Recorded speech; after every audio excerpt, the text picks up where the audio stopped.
Se parte importante do nosso debate público é travado nas redes sociais, se é nesses espaços que os principais grupos políticos encontram exposição para suas ideias e candidatos, é inegável que algumas poucas empresas, desenvolvedoras dessas plataformas, possuem um imenso papel na democracia.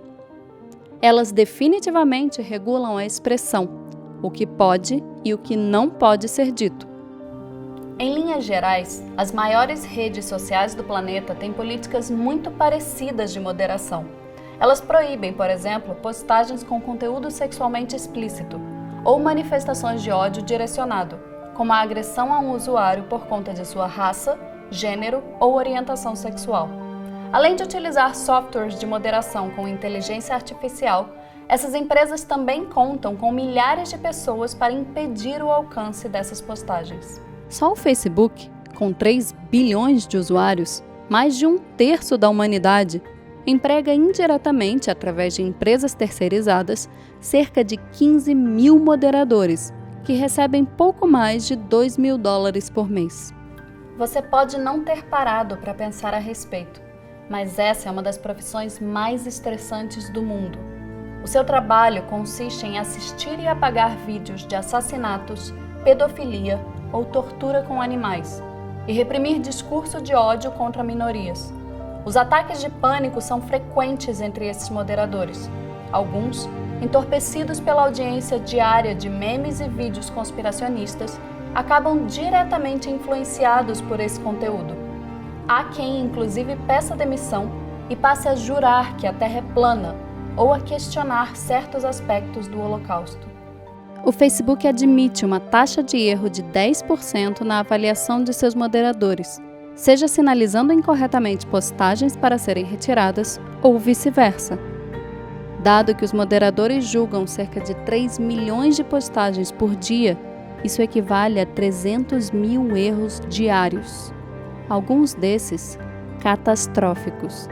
Por exemplo, em 2016, membros do exército de Myanmar usaram o Facebook para incitar um genocídio contra o povo Rohingya, uma minoria de origem muçulmana.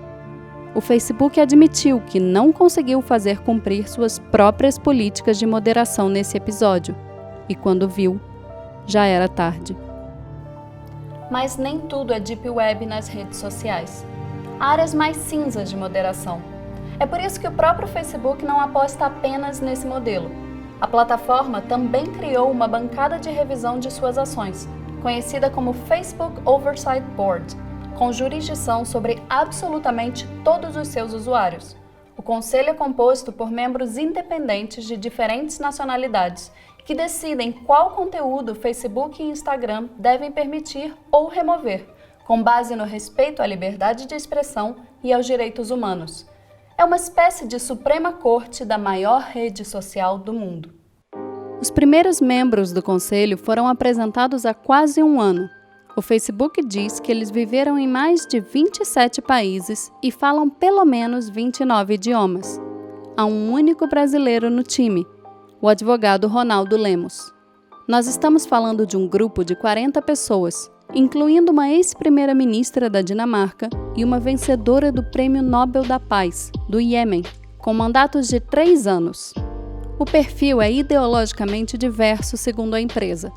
Conta com a presença desde um antigo editor do The Guardian ao vice-presidente do Cato Institute, uma organização libertária. O Facebook diz que não interfere nas decisões do conselho e que, caso essa seja a conclusão do grupo, mesmo Mark Zuckerberg pode ser banido da plataforma. Seus membros não são funcionários da rede social e a empresa diz que não é capaz de demiti-los. A desconfiança, no entanto, é generalizada. Facebook, Twitter e YouTube são frequentemente criticados pela forma como lidam com a moderação de conteúdo. De modo geral, conservadores defendem que as redes sociais são seletivas nas punições e que perseguem influenciadores e lideranças políticas de direita, ameaçando a democracia e a liberdade de expressão.